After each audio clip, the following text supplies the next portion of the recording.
Bitcoiners are easy to target. Just because you made the right decision in Bitcoin doesn't mean you're going to keep your Bitcoin. The government understands that too. CIA is not our friends. They're the devil walking on the planet. They will think about ways to steal your time that you haven't even thought of. You now need to actually think like a Swiss bank. Do you think we're being actively infiltrated right now? Yes. If you got hookers putting GHB in your drink, if you took a shot and you're a Bitcoiner, you're listening to this, you're fucked. If you're sitting on 1,000 coins, 5,000 coins, 50 coins, 25 coins, they're going to load you up with something, whether it's above your head from geoengineering or something you buy every day at Starbucks. They're already telling you what's coming. Are you ready? Archie. Dr. Kruse, Bitcoin is a consensus-driven protocol, right? Consensus-led protocol, which means that one of the weak points as well as a strength is its culture. But cultures can be subverted. And so if you were the CIA, how would you subvert Bitcoin's culture? Same way I'm doing it right now in society. I'd mandate they roll their sleeve up and deliver atoms through a vaccine. I would put the bad atoms in supplements. I would put the bad atoms in processed food. And then I would use the electromagnetic force to slowly taper the Ponzi scheme. Why? Bitcoiners are easy to target. They go to Las Vegas like little idiots to party and have a good time. Why? Because they've got this sudden wealth. They go out and buy Lambos. They go out and do really stupid things. Why? Because they feel justified in they made the right decision when it came to money, but they don't realize just because you made the right decision for the first 11, 12, 13 years of Bitcoin doesn't mean you're going to be the one that's going to be around. And Bitcoiners need to wake up to kind of like how the monarchies started.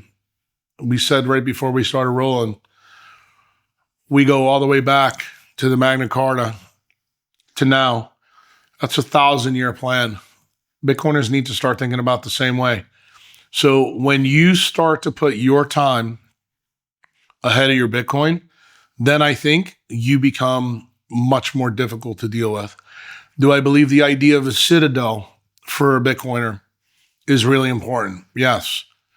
And when I say citadel has got multi-layers for me, meaning it's not just the place you live, not the security you have, but it's the wife you have, the husband you have, the children you have. Do they think the way a first principle savage thinks? You have a duty to instill that into your tribe. If you're like most first generation wealthy people, you know what the axiom is there. They lose their money in the second or third generation. Bitcoiners can't do that because that is the attack vector that the CIA is going to go after because they know about human nature. And, you know, I've said this on other podcasts. I'm saying it to you. I think one of the biggest mistakes, I know David Bailey is going to hate me for saying this, but I think going to Bitcoin conferences is a problem. We should be very careful about our futures. And I think like the stuff that we're doing when we come together and do podcasts, or say we do this on Zoom and we talk in the future, I think we can have good discussions about stuff like that. Hopefully we'll meet on a 60-foot catamaran somewhere in the Indian Ocean where we can do this live the second time.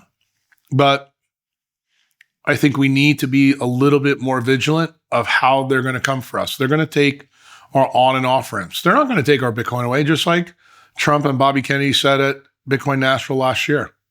He said, we're going to give you your Bitcoins. Just because they give you your Bitcoins doesn't mean they'll have a plan. Do you think we're being actively infiltrated right now? Yes. Pretty simple. You go to Vegas, talk to the people in Vegas. You got SIM card swaps. You got, you know, the basic stuff. You got chicks that are hookers, you know, putting GHB in your drugs, in your drink. You wake up, things are gone. I mean, I just had a member, probably shouldn't share this, but I think it's germane. I just had a member that basically got attacked and lost her wallet, you know, from when she was in Spain. Had her Bitcoin taken from her. Definitely her own fault. The point I'm going to try to make is I think your question was an excellent one. Just because you made the right decision in Bitcoin doesn't mean you're going to keep your Bitcoin. And you need to understand that the government understands that too. These are the smartest people in the world. Okay? They're smarter than you. Why? They've been at the game of thievery and time theft longer than you. They're experts in it, and you're not. You just made the right decision to buy the best money on the planet. And you now need to actually think like a Swiss bank. And that means not just your money, but also your time. Because remember, your Bitcoin is tied to your time. Your bank account and time is really important. And it's really important to make sure your wife, your children, your family, even the idiots in your family that, are no coiners, you have to decide, do you want to save them or not? And you have the same problems I have. There's people in your family, you talk to, you're blue in the face and they still don't get it. Well, when the shit hits the fan, the tsunami comes, they're going to get rug pulled. Are you going to let them go out with the wave, or are you going to try to do something to help them? Ultimately, those are the decisions that we have to make. But I just think when we come together in groups, dude, I feel very uneasy about that. And the other way we come together in groups, we saw it perfectly well with COVID. You wanted to travel, you're a Bitcoiner, you're like, fuck it, I'm free, I'm rich, I'm going to go. Well, you got to take a shot. If you took a shot and you're a Bitcoiner, you're listening to this, you're fucked. I'm telling you, you're fucked. And you need cocksuckers like me to be that hardcore to find the answer for you. The things that you need to do to reserve yourself. I mean, just on Twitter 6 months ago, I had people reaching out to me, a young Bitcoiner with 3 kids, 40 years old, got a brain tumor, turbo cancer from taking 3 jabs. Jack helped him out. What did I tell him? Make sure your wife and your kids are ready to go because you're not going to be here much longer. 40-year-old guy like you're not thinking that way. You stacked all your coins. You didn't see this angle coming. It's not normal for a government to put on the childhood vaccine schedule 3 shots in the first year of life. But guess what? The biggest time theft on the planet is when the government mandates your children to take those things. Those are the people you're going to leave the Bitcoin to. And they just guaranteed they're going to get your Bitcoin. And you didn't see it coming. But I did. And my job is to tell you, Archie, I need you eyes wide open. I need you to understand that these are the most nefarious people in the world. CIA is not our friends. They're the devil walking on the planet. But you need to know who they are. And you just need to protect yourself. And I think if you're a first principle thinker, it's not that hard. You may have to, be a salmon, swim upstream, but that's also the reason why in our first part of the interview, when you talk to me about chaos, you talk to anybody who really knows me personally, they'll tell you I love fucking chaos. And the reason why I like chaos, Archie, is when you put somebody in chaos, you find out literally in 5 to 10 seconds how good a thinker they are. Because you know what? The U.S. military does teach the people that survive any type of chaos are the people that always make the right first choice. So guess what? You need to start practicing the right first choice.